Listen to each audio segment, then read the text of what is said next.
Marc Desti. Bravo. Voilà, bravo. Bonjour, merci à vous. Secret de tournage. Secret de tournage, Marc Desti. Alors voilà, ça paraît bizarre de parler de se dire c'est un homme de cinéma et il vient avec un livre.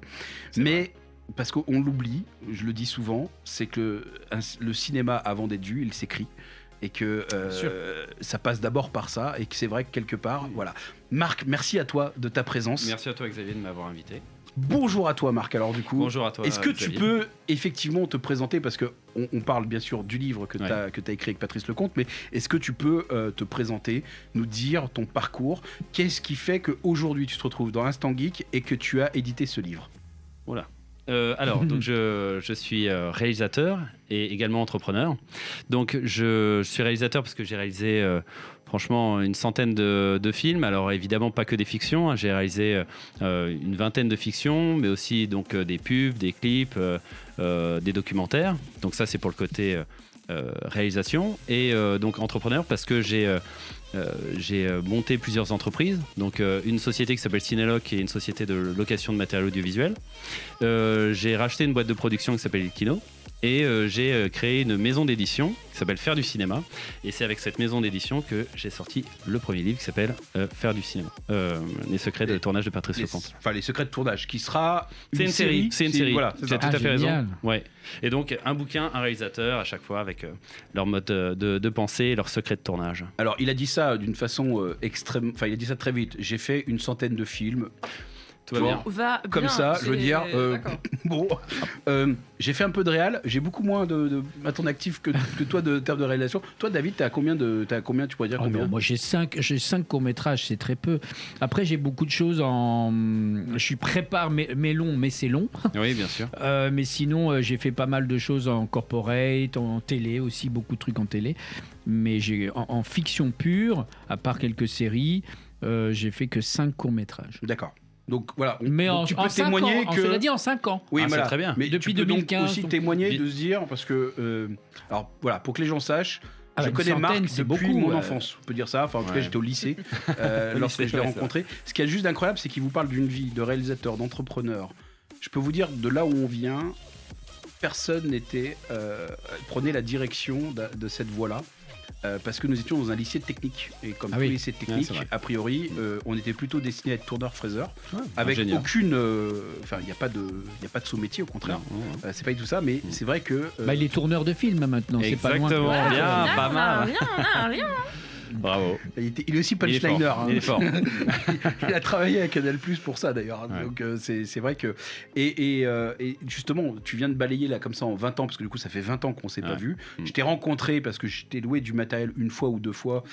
Et donc je peux témoigner en tout cas qu'effectivement, 1, c'était pas cher, et 2, c'était de la bonne qualité. Donc merci Xavier. Non mais c'est vrai, enfin je veux dire, tu connaissais toi Cinéloc ou pas mais moi je crois que j'ai loué chez voilà. alors pas directement moi avec ma société, mais quand j'ai tourné des trucs, oui bien sûr, ça fait partie des 4-5 gros loueurs. Tout à fait, c'est vrai. Bien sûr. Et là de te voir dans les médias, d'être dans ce principe, parce que moi je me souviens, parce qu'on parlait de ça, on parlait déjà de cinéma à cette époque-là. Oui, d'ailleurs tu voulais être réalisateur, si je me souviens. Et je voulais être réalisateur, je te l'avais dit, c'est vrai. Non mais c'est vrai. Et il me parlait déjà que lui, son envie profonde, c'était avant tout de filmer des arts martiaux, parce qu'il considérait que entre autres, comment c'était filmé, c'était pas ce que tu souhaitais. Oui, effectivement. Vas-y, dis-nous, parle-nous un peu. Après, j'ai une question con. Oui, vas-y.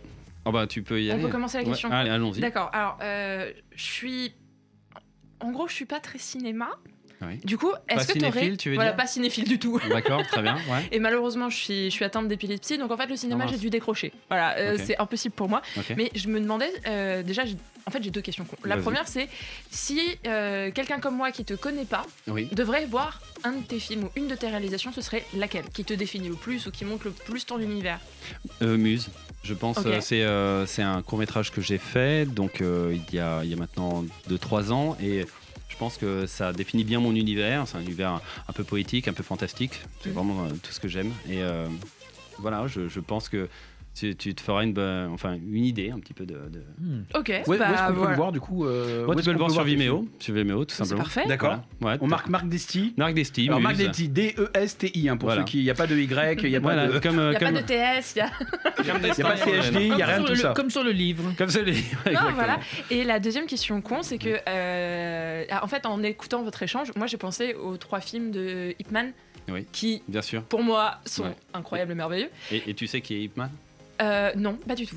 C'était le maître de Bruce Lee. D'accord, ok. Voilà. Donc voilà, mais pour dire, je connais ces 3 films. Eh oui, je tout est connecté. Je les ai vus. Voilà, très bien. Mais en fait, en vous écoutant parler, j'ai pensé à la saga Ip Man et tu disais du coup à Xavier,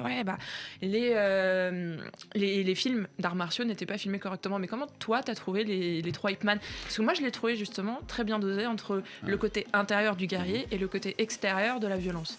Je comprends ce que tu veux dire. Alors, je n'ai pas vu Ip Man. Ok. Donc, du coup, ça m'est difficile d'en parler. En revanche, je crois avoir vu des bandes annonces, donc je vois à peu près le style. Moi, ce que je reproche en règle générale sur les scènes de combat, c'est que bien souvent, en fait, elles sont uniquement bien chorégraphiées. Ouais. Mais pour moi, en fait, normalement, un combat, c'est un peu comme un dialogue. En fait, on doit sentir la personnalité un peu des combattants. Et là, dans la chorégraphie, on a souvent quelque chose de fade qui est beau à l'œil, qui flatte l'œil. C'est mécanique un peu. Mais c'est mécanique, exactement. Et j'aime bien, en fait, quand on arrive à sentir la personnalité en fait des combattants, le style. Et donc ça, c'est le premier reproche. Second reproche, c'est un peu comme Naruto, en fait. Un peu comme Naruto, effectivement. Oui. Bon, effectivement, on est capable de comprendre dans le combat la personnalité du combattant. Chacun a ses techniques et tout. Et donc ça, moi, j'aime bien. Et l'autre point, c'est j'aime bien qu'un combat soit un peu immersif, un peu de façon à ce que le spectateur trouve l'expérience un peu jouissive, en se disant, c'est comme s'il participait en fait un peu au combat. Et bien souvent, moi, je trouve que les combats sont filmés un peu à l'arrache, caméra épaule. Ouais. Et beaucoup du coup, trop de mouvements et pas assez de... Et à mon avis, c'est fait de façon à empêcher de voir que les personnes qui combattent n'ont pas... Ils ne sont pas en train de combattre. Voilà, ils n'ont pas la capacité de pouvoir vraiment bien combattre. Donc on masque ça vite fait avec des filets, avec la caméra. Et je trouve ça dommage. Et d'ailleurs, vu que là, on parle un peu de l'actu, il y a Dune de Denis Villeneuve. Il m'a fait avoir tellement de cauchemars ce film quand j'étais petite. Ah, celui de Lynch alors. Oui, celui de Lynch. Oui, avec le baron. Ouais. Et tu voulais dire quoi du coup par rapport à ça ? Je trouvais que du coup, le Dune de Villeneuve, je trouve que les scènes de combat sont assez mal filmées. Je trouve que le film globalement est bien, mais une de mes déceptions, c'est les scènes de combat. On sent que c'est quelqu'un qui apprécie, on va dire, les décors, qui apprécie les personnages et qui donne du temps. Tout ça, c'est très bien filmé. Mais en revanche, les scènes de combat, je sais pas si vous l'avez vu, donc toi non, visiblement, mais... Non, je l'ai pas regardé. Moi, je suis traumatisée par celui de Lynch. C'est vrai que très souvent, dans des films où il y a des combats... Il a vraiment rien à voir. Oui, on a l'impression que c'est la séquence rythme. Il faut, c'est très chorégraphié, c'est impeccable évidemment, mais on sent plus le travail du cascadeur que le travail de l'acteur. Est-ce que là où je te rejoins, c'est que parfois, ça manque de souffle et de repos dans une bagarre. Il y a pas du repos, mais on reprend les faiblesses, le moment des faiblesses de chaque combattant. Là, en fait, on a l'impression qu'il y a une réponse à chaque, on va dire, chaque geste. Chaque geste, oui. Voilà, donc c'est un peu mécanique. C'est un peu mécanique, c'est une chorégraphie, comme de danser. En fait, c'est pas étudié, c'est-à-dire qu'en fait, comme les cascades voitures. Dans l'écriture du film, ce qui est oublié, c'est de se dire, finalement, presque à la limite, il y a marqué scène de baston.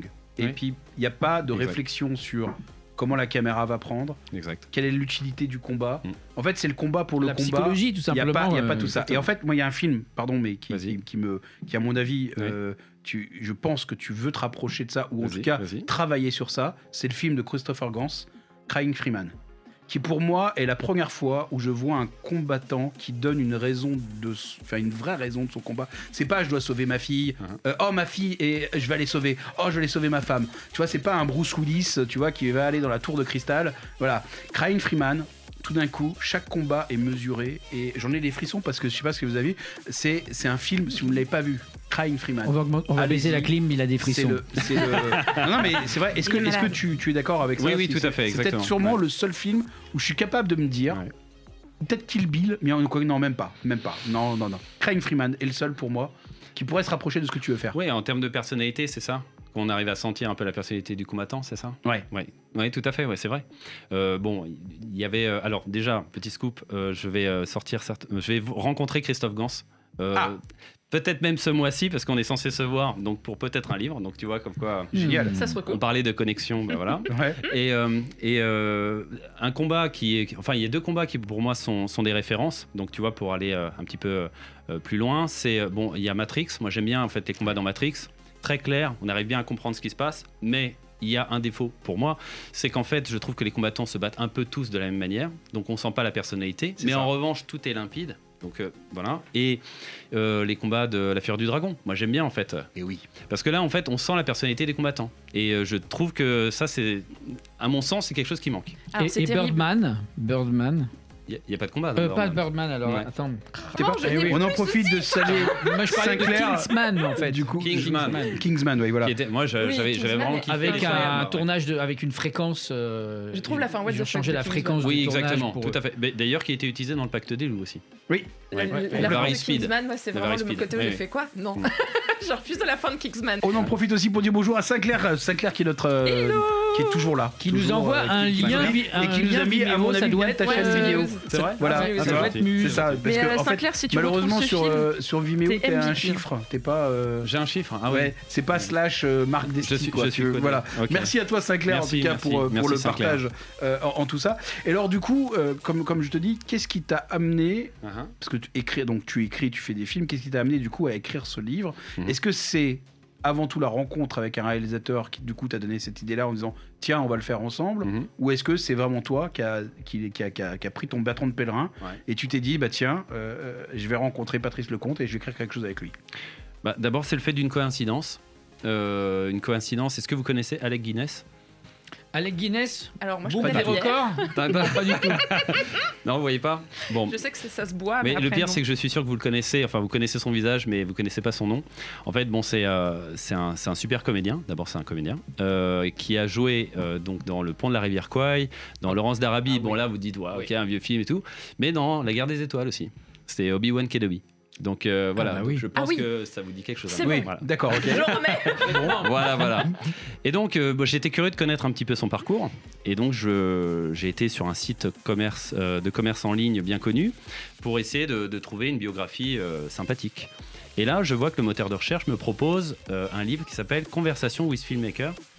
Je me dis, tiens, qu'est-ce que c'est que ce truc? Et je vois sur George Lucas. Donc, bon, je me dis, ok, conversation avec George Lucas, bon, pourquoi pas. Et je me rends compte qu'il y a toute une série de livres en fait sur. Alors il y en avait un avec Luc Besson, il y en avait un avec Paul Verhoeven, Steven Spielberg. Alors que pourtant c'est quelqu'un qui est très taiseux sur sa réalisation. Je me dis putain c'est extraordinaire. Les frères Cohen. Et puis je vois aussi Orson Welles, Hitchcock. Je me dis attends. Comment est-ce qu'un type a pu interviewer Hitchcock, David Fincher? Enfin, je veux dire, Oui. le gars est centenaire, quoi. Donc je me dis, c'est étonnant même que je n'en ai jamais entendu parler. J'ai fait une école de cinéma. À aucun moment, un professeur m'en a parlé. Donc je me dis, qu'est-ce que c'est que ce bouquin? Je clique dessus. Et je me rends compte qu'en fait, ce n'est pas du tout une conversation de réalisateurs, mais c'est une compilation d'entretiens qu'ont fait les réalisateurs pour promouvoir leur film. Donc forcément, c'était beaucoup moins intéressant. Et je me suis dit, bon, je suis un peu frustré parce que je me projetais déjà en train de lire ces super bouquins. Et je me dis, je vais essayer d'en trouver. Impossible, je ne trouvais pas de livre équivalent. Alors, il y a bien sûr le Hitchcock Truffaut qui existe. Je ne sais pas si vous l'avez lu ou pas, si ça vous parle. Non, c'est vrai. Ah non, vraiment, je suis l'inculte là. Dur. Je suis Bon. Non, mais au contraire, mais en même temps, mais là, si on je vais te être fait l'inculte. venir sur Instant Geek, c'est parce que justement, Ok. on a envie que tu nous fasses découvrir des choses. Parce que, Ouais. tu vois, notre émission, c'est le mariage de la culture traditionnelle avec la culture geek. Excellent. Et de D'accord. se dire que, au moins, ça permet à aux personnes qui nous regardent Oui, de pouvoir découvrir tout d'un coup de nouveaux des- horizons. Parce quoi. que les geeks sont curieux. S'il y a bien Ouais. quelque chose qu'on a, c'est curieux. D'accord. On aime chercher, on aime justement. Et c'est pour ça d'ailleurs que c'est très intéressant d'avoir un chat en même temps. Et d'ailleurs, n'hésitez pas Ouais. à réagir avec nous. C'est justement de pouvoir, dès qu'ils entendent quelque chose, boum, hop, ils vont chercher. Je pourrais te dire, genre, tous les jeux vidéo qui se sont inspirés de l'œuvre d'Hitchcock, de Lynch, de Fincher ou quoi que ce Il y a soit. des jeux vidéo qui sont Ah oui, inspirés oui, de oui, Hitchcock. les- Bon, Resident Evil peut-être, d'une certaine Alors, manière, avec Psychose. D'une certaine manière, oui, Ouais. mais par exemple, il y a Fortnite qui a sorti aussi tout un épisode en noir et blanc avec un trailer où on retrouvait entourait du coup un peu tout ça. C'est un hommage là. Voilà, enfin voilà. Il y a eu beaucoup de jeux et notamment dans les jeux d'horreur qui se sont popularisés en reprenant en fait les codes de l'horreur qui avaient été mis en valeur par Hitchcock. Le fait de ne pas tout montrer, le fait que justement c'était l'inconnu, juste le sound design, juste les ambiances, les lumières réduites, c'était des choses qu'on retrouvait beaucoup chez Hitchcock. Et les oiseaux d'Hitchcock, ça reste quand même une signature. Il y a beaucoup de jeux vidéo qui ont utilisé cette ambiance et qui ont utilisé ces menaces pour justement donner de la verticalité sur les jeux vidéo et donner des menaces qui étaient du coup qui entouraient le joueur. Je pourrais t'en citer plein, mais alors le cinéma, je suis une bille. Alors justement, tu te dis, il n'existe pas le livre que je veux faire. Exactement, voilà. Merci de remettre le Je suis le novice, j'allais le dire. Dans les rails. Allez, bravo. On a un compteur encore, oui. Et donc effectivement, je me dis qu'il existait ce livre, mais bon, qui date un petit peu maintenant, parce que bon, alors pour ceux qui ne savent pas, bon, Hitchcock est très connu, mais bon, François Truffaut, peut-être que voilà, les auditeurs ne le connaissent pas, mais c'est un réalisateur français fameux, et c'était extraordinaire à l'époque que deux réalisateurs puissent parler de mise en scène. Donc c'est pour ça, je me dis, bon, c'est vrai que ce livre était sympa, même si, d'après moi, il se concentrait beaucoup sur le pourquoi. Pourquoi, monsieur Hitchcock, vous avez filmé comme ça? Pourquoi est-ce que tel personnage réagit comme ça? Et pas le comment. Ah ouais. Alors que le comment, bien souvent, est quand même, je pense, source de création supplémentaire, d'interrogation, d'inspiration, de ouf, oui, bien sûr. Bref, donc c'est là où je me suis dit, si ce livre pourrait m'intéresser, moi, en tant que réalisateur, peut-être ça intéressera d'autres personnes. Donc, et pourquoi Patrice Lecomte le premier? Pas Patrice Lafont, hein, c'est pas...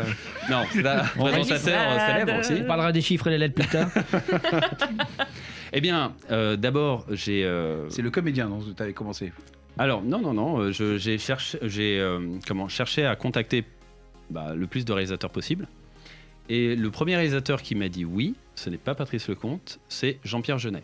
Ah ouais. Voilà, Jean-Pierre Jeunet a accepté, nous nous sommes rencontrés, le livre, donc en fait l'entretien existe, et en fait après par la suite j'ai pu rencontrer Patrice Lecomte aussi, et Jean-Pierre Jeunet souhaitait attendre de voir ce qu'allait donner le livre avant de sortir son volume. Donc Patrice Lecomte donc, a été très sympa avec moi, il a joué le jeu à fond. Quand vous lirez le livre, vous pourrez vous rendre compte à quel point je pense qu'il a été honnête et sincère. Il donne plein d'astuces. Moi, je pense que et il est drôle en plus. Extrêmement drôle. Il est didactique et drôle. Il a toujours un petit trait d'humour qui est très sympathique. Et comme j'ai enregistré l'entretien, et donc après ça m'a pris plusieurs mois en fait pour tout retranscrire et tout. Je peux vous dire que c'est très sympa d'avoir quelqu'un comme Patrice Lecomte qui vous fait rire même des mois plus tard, parce que il était très agréable. Je n'ose pas imaginer si le réalisateur était dépressif et tout. Non, mais il a le sens de l'anecdote. Incroyable. Lynch, ça aurait été compliqué, quoi. Ouais. Si tu nous écoutes, voilà. D'accord. Donc ça veut dire que tu nous donnes un scoop, ça veut dire que le tome 2, c'est Jean-Pierre Jeunet. Exact. Et je peux vous dire que le tome 3, ce sera Jean-Jacques Hano. Ah ouais. Pas mal. Et moi j'attends avec impatience Claude Lelouch, parce que du coup il y a vraiment une technique particulière. Claude, si tu nous écoutes, voilà.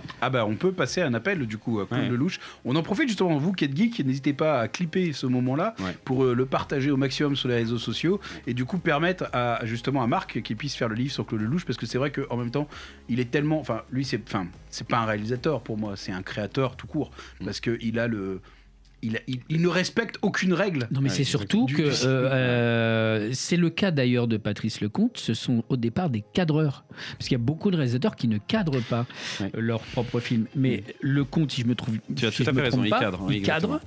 Et Besson aussi. Oui. Et Lelouch, c'est un cadreur, c'est un reporter au départ quasiment, et qui a l'amour des comédiens et des histoires, le sens de la formule aussi, parce que même en toute interview, il a vraiment le sens de la formule.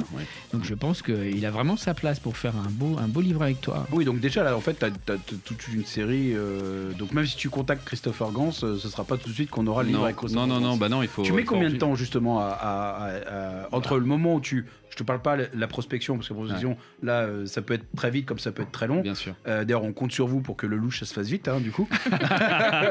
On sait jamais, tu sais. Oui, c'est vrai. Une page un jour, il y a combien de pages? Non mais c'est vrai, 328. Oui, il y a 328 128 pages. Il est vraiment magnifique. Ouais. Déjà pour moi, c'est un vrai cadeau de Noël.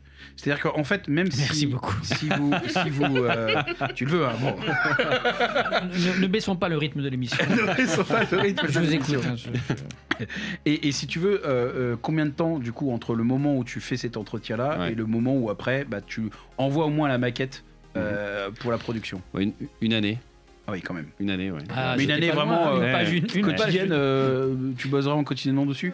Oui, effectivement. Le fait de retranscrire, après de reformuler, corriger les fautes, trouver les photos qui vont bien, parce qu'il y a plus d'une centaine de photos en fait. La gestion des droits aussi. La gestion des droits, donc il faut retrouver les photographes qui ont pris la photo en question, voir si ils sont OK. Bon, voilà. Oui, c'est vrai que c'est tout un... Bah ouais. Puis là, comme en fait... C'est compliqué quand on... Enfin, je veux dire, par exemple... Pour la gestion des droits, justement, quand tu dis, parce que... La gestion des droits, les photographes ont été extraordinaires. Ils ont été super sympas, ils ont joué le jeu à fond. Ils m'ont dit, écoute, bon, c'est ton premier bouquin, donc... on va être super cool sur les prix. Et ils m'ont fait un tarif imbattable. Franchement, c'est quasiment cadeau, quoi. Oui, c'est génial cool. Parce que t'as pas lésiné sur les visuels. Il y a quasiment une photo par page. Exactement, ouais. C'est génial, ça. Ouais. Et c'est un livre qui est français, imprimé en France, s'il vous plaît, par une imprimerie qui s'appelle Escourbiac, que je salue. Voilà, c'est relié main. C'est relié main. C'est relié main, ouais, ça sent le bon livre. Je me drogue aux pages. Voilà, exactement. Donc c'est les éditions faire du cinéma. Ouais, tout du coup, donc et ça tombe bien parce que je te l'ai dit, ça commence déjà par l'écriture pour faire du cinéma. Ouais. Donc il faut, si ça vous intéresse, surtout on peut le trouver partout, Fnac, Amazon. Voilà, exactement. C'est-à-dire que sur Amazon pour le moment, Fnac, ils sont en train de le référencer. Donc ça, c'est très très long aussi. Hein. C'est ça. Ouais, franchement, je galère pas mal en tant que petit éditeur, même si pourtant il y a des noms prestigieux. Mais bon, ça suffit pas, visiblement. C'est bon en plus. Non, c'est un bel objet. Il faut faire les salons. Par rapport à ça. C'est ce qu'on m'a dit aussi, les salons. Et les conventions, les festivals peut-être aussi. Écoute, Dominique, si tu nous regardes, je suis sûr que tu nous regardes, Dominique. Oui, Dominique. Elle sera Dominique Perrault-Poussiel, justement. Et de ce petit garçon qui est vraiment... Enfin, petit garçon, c'est une façon de parler, bien évidemment. C'est affectif. Parce que vraiment, ce livre, moi, je le trouve juste magnifique. C'est-à-dire que tu sens qu'il y a ce côté geek pour moi. Ouais, c'est vrai. C'est-à-dire qu'il y a ce côté fait soi-même DIY, quoi, tu vois, fait soi-même.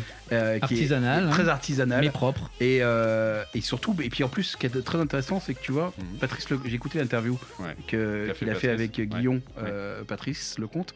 C'était très intéressant ce qu'il disait, parce qu'il disait, en fait, les journalistes ne posent pas les bonnes questions. Ouais. C'est ce qui ont intéressé les réalisateurs que j'ai vus. C'est-à-dire que pour la première fois, en fait, le fait que ce soit un réalisateur qui vienne discuter, il y a des choses qui s'échangent. Et c'est pour ça que moi j'étais très content aussi justement que tu sois là, parce que tu apportes ce regard. Je trouve que systématiquement, quand on parle de production, quand on parle de quelque chose, d'une œuvre, quand tu es journaliste, finalement tu te rends pas compte de tout ça. Tu restes à ta place, quoi. Parce que souvent les journalistes se contentent des dossiers de presse. Exactement. Alors qu'un vrai intervieweur, normalement, il pose les questions dont il connaît déjà les réponses, mais il les vulgarise. Et ensuite, quand il est initié, c'est-à-dire lui-même réalisateur, il pose des questions de sa propre curiosité. C'est-à-dire qu'il ne va pas demander à un réalisateur comment il filme, il va dire mais comment tu as fait ce plan-là ? Parce que moi-même en tant que réalisateur, ça m'intéresse de savoir comment tu as fait ce plan séquence, comment tu as fait ce moment-là du film. Moi j'ai eu c'est des échanges de tips presque. Tu as raison. Puis il y a un élément supplémentaire aussi, si je puis me permettre. Vas-y, je t'en prie, au contraire. C'est en fait il y a l'idée de la passation de savoir. C'est-à-dire que moi, je me suis présenté en tant que réalisateur débutant en herbe qui posait des questions à un grand maître. La transmission. Et ça leur a plu. C'est justement une remarque que je voulais faire, c'est que plus tu parles de ton livre, plus moi j'ai envie de le lire. Alors déjà, c'est gagné, t'as gagné, voilà. C'est gentil, mais c'est surtout que j'ai l'impression que tu as voulu faire ce manuel que t'aurais voulu avoir quand t'as commencé. T'as tout compris, c'est exactement ça. Et tu veux rendre ce manuel attractif. Et c'est trop bien parce que dans le jeu vidéo, et notamment pas de par les compétitions, les Twitchers, etc., il y a une personne qui s'appelle Zerator, qui est vraiment un producteur d'événementiel incontournable en France, en fait, tout simplement. C'est celui qui crée les Z-Event, qui lui aussi a dit publiquement que les journalistes ne posent pas les bonnes questions. Et même moi, je l'ai eu en interview et il m'a fait des fleurs. D'accord. Clairement, il m'a fait des fleurs. Mais parce que il disait, mais parce qu'en fait, vous n'allez pas si loin que ça. Et il y a beaucoup de journalistes qui continuent de poser la question à Zerator, mais comment vous faites pour créer vos événements? Qu'est-ce qui vous motive? Et Zerator, ça fait 6 ans qu'on le sait, ça fait 6 ans qu'il a donné la réponse. Et il dit, mais moi j'ai juste voulu créer les compétitions que j'avais envie de voir. Et les trucs qui me font marrer, moi, c'est tout. Bah c'est du coup ce que tu fais toi en fait. C'est exactement ça. Et je pense que c'est la meilleure raison pour laquelle créer quelque chose. Quitte à avoir une passion, il faut faire en sorte qu'elle soit rentable. Mais tu as raison, c'est vrai. Parce que sinon elle est chronophage et vraiment c'est... Après c'est important quand même d'avoir une super belle couverture et puis l'envie de lire, parce que surtout pour des gens qui ont moins l'habitude de lire aussi, parce qu'on a beaucoup d'images. Moi je pense à des éditions, mais j'ai quasiment tous les livres des éditions Dixit, des nodes où j'ai oublié le 3e éditeur très connu dans les livres un peu de formation. Faut s'accrocher, c'est-à-dire qu'il n'y a pas une image, et quand il y a une image, c'est un noir et blanc. Donc voilà. Mais en tout cas, on apprend sans doute. Non, mais c'est parce que c'est des livres didactiques, on apprend énormément, mais c'est des pavés.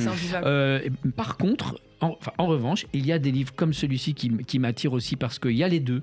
Tu peux faire aussi des choses très très belles. Et je pense d'ailleurs, et je vais rendre hommage à un pote qui s'appelle Ludoc, un jeune réalisateur qui vient du web, qui vient de YouTube. Qui vient de YouTube, qui a fait les Golden Moustache, Studio Bagel, etc.